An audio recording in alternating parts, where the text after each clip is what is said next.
नमस्कार, देश न्यूज में आपका स्वागत है। मैं हूं आपके साथ दिव्या मिस्त्री। रुक करते हैं हेडलाइंस की ओर। बीजेपी अध्यक्ष जेपी नड्डा ने किया ट्वीट। उदयनिधि स्टालिन प्रियंका खड़गे के बयान को लेकर ट्वीट। सनातन पर आघात स्वीकार नहीं।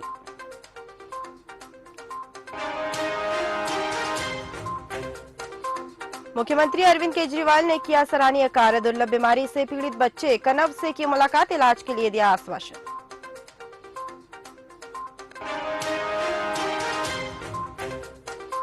हिमाचल प्रदेश पहुंची प्रियंका गांधी, लोगों से की मुलाकात, जाना हालचाल। मुख्यमंत्री सुखविंदर सिंह सिक्कू ने दिया धन्यवाद।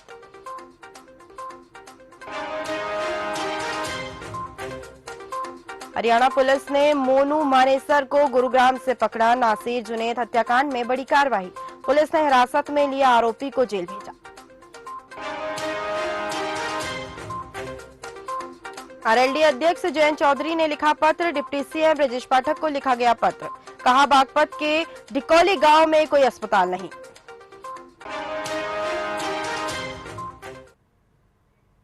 आइए रुक करते हैं खबरों की ओर। ग्वालियर जन आशीर्वाद यात्रा में शामिल होने आए गोवा के सीएम प्रमोद सावंत ने साफ शब्दों में कहा है कि वन नेशन वन इलेक्शन सही है।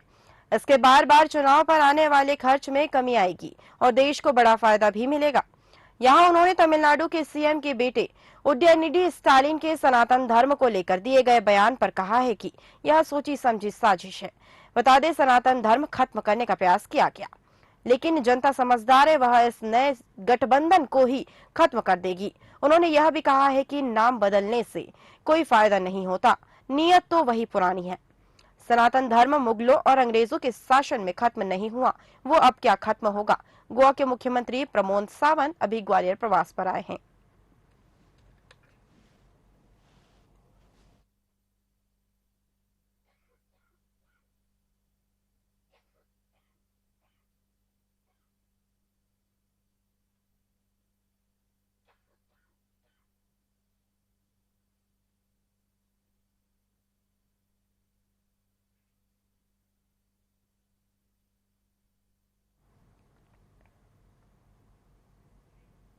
इंदौर में सितंबर के पहले हफ्ते में हुई अच्छी बारिश के बाद 3 दिनों में मौसम साफ है और यह मौसम साफ रहने के बाद दिन भर धूप खिली और मौसम अच्छा रहा। जहां सुबह से धूप खिली और मौसम वैज्ञानिकों ने दोपहर बाद बादल छाने के बाद बूंदाबांदी तो कहीं हल्की बारिश के आसार भी जताए। बता दें कि सोमवार को दिन का तापमान 29.4 डिग्री सेल्सियस रहा, जो सामान्य से 1 डिग्री कम है। इसी तरह रात का तापमान 23 डिग्री सेल्सियस रहा, जो सामान्य से 2 डिग्री ज्यादा है। हालांकि इस बार जुलाई और सितंबर के शुरुआती दिनों में हुई बारिश ने शहर को तर कर दिया गया है, जहां शहर में अब तक 32 इंच बारिश हो चुकी है, जबकि कोटा पूरा करने के लिए सिर्फ 5 इंच बारिश की जरूरत है। और साथ ही 13 और 14 सितंबर को बंगाल की खाड़ी से लो प्रेशर एरिया एक्टिव होगा। इससे 15 से 21 सितंबर तक बारिश होगी।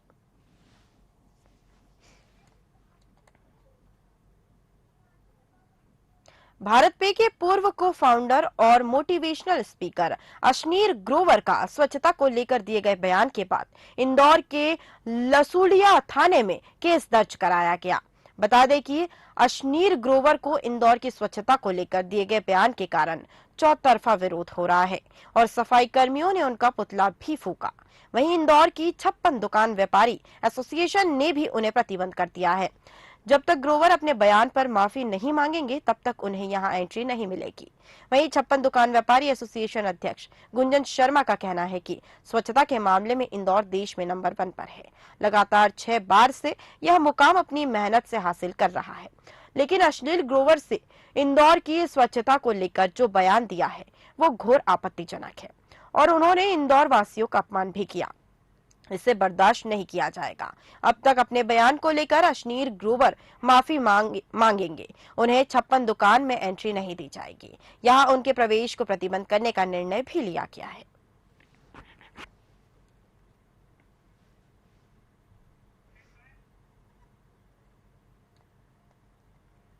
खाद्य मंत्री और कांग्रेस की चुनाव अभियान समिति के मेंबर प्रताप सिंह खाजरियावास ने बीजेपी और केंद्र सरकार पर सियासी हमला बोला।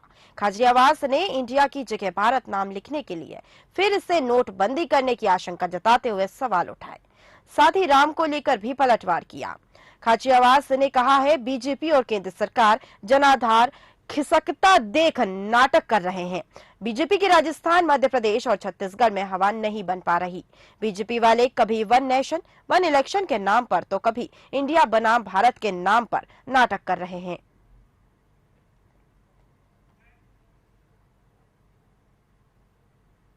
पूर्व मुख्यमंत्री दिग्विजय सिंह ने भोपाल में कहा है, अमित शाह और मोदी के नेतृत्व में केंद्र सरकार कांग्रेस नेताओं के यहां ईडी और आईटी के छापे पड़वाने का प्लान बना रही है। पूर्व सीएम एमपी की 29 लोकसभा सीट के लिए बनाए गए ऑब्जर्वर की पहली बैठक में शामिल हुए। यह बैठक भोपाल में प्रदेश कांग्रेस कमेटी के अध्यक्ष और दिग्विजय ने कहा है, आज पूरे प्रदेश में यह आम राय बन चुकी है और सारे सर्वे भी यही बता रहे हैं कि इस विधानसभा चुनाव में भारी बहुमत से कांग्रेस सरकार बनने वाली है। हमारे पास ऐसी सूचनाएं आ रही है कि मध्य प्रदेश में जगह जगह इनकम टैक्स ईडी के दफ्तर खोले जा रहे हैं, अधिकारी पदस्थ किए जा रहे हैं। विपक्ष के ऊपर छापे डालने की योजना भी मध्य प्रदेश में बन रही है।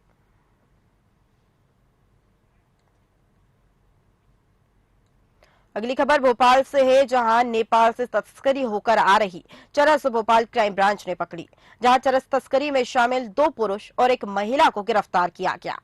बता दें कि पकड़े गए अवैध मादक पदार्थ करीब 9 किलोग्राम के थे, जिसकी कुल कीमत 1 करोड़ 80 लाख रुपए बताई गई। फिलहाल पकड़े गए आरोपियों से पूछताछ जारी है।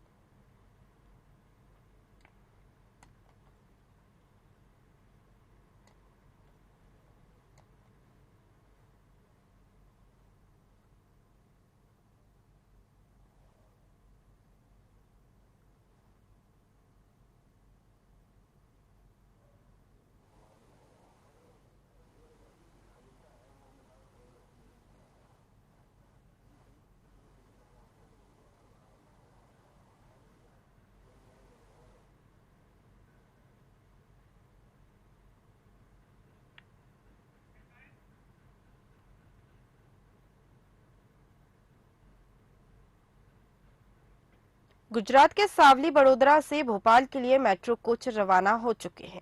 करीब 600 किलोमीटर दूरी करके 16 सितंबर तक कोच भोपाल पहुंच सकते हैं। कोच 28 पहिया के ट्राले में ले जा रहे हैं। कोच आते ही उन्हें सुभाषनगर डिपो में अनलोड भी किया जाएगा। 25 सितंबर के बाद कभी भी मेट्रो का ट्रायल रन किया जाएगा। बता दें, इसके चलते मेट्रो स्टेशन पर एस्केलेटर और सिविल वर्क समेत अन्य काम तेजी से भी किए जा रहे हैं। भोपाल के एम्स से सुभाषनगर तक बिछाई गई 6.22 किलोमीटर ऑरेंज लाइन पर यह कोच दौड़ेंगे। हालांकि ट्रायल रन सुभाषनगर डिपो से रानी कमलापति स्टेशन के बीच भी होगा। मई जून 2024 में आम लोग मेट्रो में सफर कर सकेंगे। इंदौर में मेट्रो कोच 31 अगस्त को पहुंच चुके हैं। अब वहां ट्रायल रन की प्रोसेस भी चल रही है।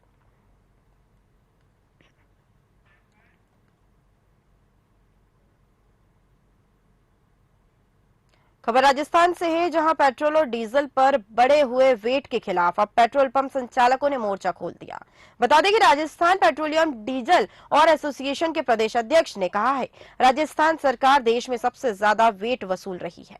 इसका नुकसान पेट्रोल पंप संचालकों के साथ साथ आम जनता को भी उठाना पड़ रहा है। संचालकों ने बताया है कि शुरुआती चरण में हम 2 दिन सांकेतिक तौर पर सुबह 10 बजे से 6 बजे तक पेट्रोल पंप बंद रखेंगे। इस दौरान ना तो पेट्रोल बेचा जाएगा, ना ही पेट्रोल और डीजल खरीदा जाएगा।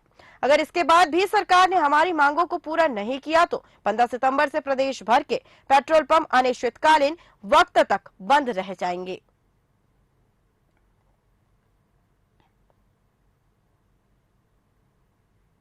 देश के प्रधानमंत्री नरेंद्र मोदी पर हिमाचल कांग्रेस प्रदेशाध्यक्ष प्रतिभा सिंह ने निशाना साधा। कुल्लू के पेट्रो ग्राउंड में अखिल भारतीय कांग्रेस कमेटी के महासचिव प्रियंका गांधी की मौजूदगी में आपदा प्रभावितों को संबोधित करते हुए प्रतिभा सिंह ने कहा है कि पीएम मोदी ने हजारों लोगों की रैली को संबोधित करते हुए मंडी और हिमाचल को अपना दूसरा घर बताया था। आज आपदा की घड़ी में प्रधानमंत्री अपने इस दूसरे घर को भूल गए। हिमाचल को इस वक्त आर्थिक सहायता और इस त्रासदी को राष्ट्रीय आपदा घोषित करने की जरूरत है। राज्य सरकार के बार बार आग्रह के बावजूद न राष्ट्रीय आपदा घोषित की जा रही है और न ही स्पेशल पैकेज हिमाचल को दिया गया है। प्रतिभा सिंह ने कहा है कि नरेंद्र मोदी सहानुभूति के शब्द भी नहीं बोल पा रहे। साथ ही उन्होंने कहा है, भाजपा सरकार पर प्रदेशवासियों को ठगने का भी आरोप पीएम मोदी पर लगाया है।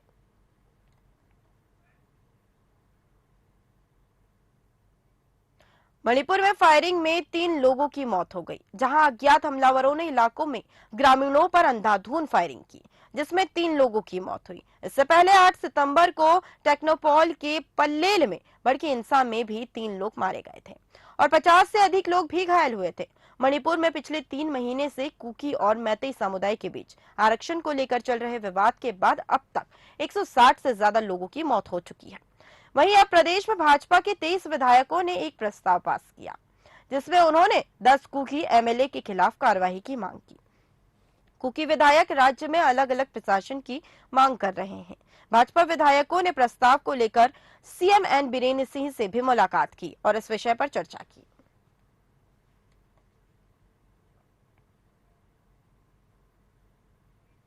फिलहाल की खबरों में बस इतना ही। देश दुनिया की तमाम खबरों के लिए देखते रहिए देश न्यूज। नमस्कार।